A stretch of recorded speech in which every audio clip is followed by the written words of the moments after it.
Hello! Hi! Welcome to our channel.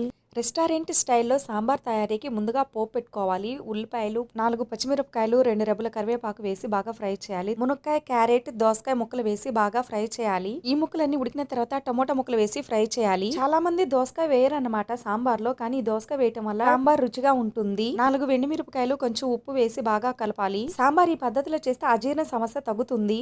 2 వెల్లుల్లి రెబ్బలు వేసి బాగా కలపాలి. చిటికెడు పసుపు, తగినంత కారం వేసి బాగా కలపాలి. ఇందులో కావాలి అంటే దొండకాయ ముక్కలు కూడా యాడ్ చేసుకోవచ్చు అన్నమాట.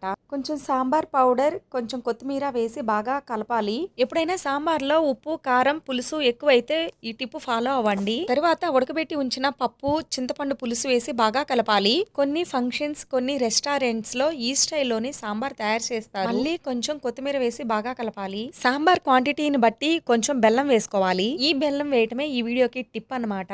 ఈ వీడియో నచ్చితే ఒక లైక్ చేయండి. Thanks for watching.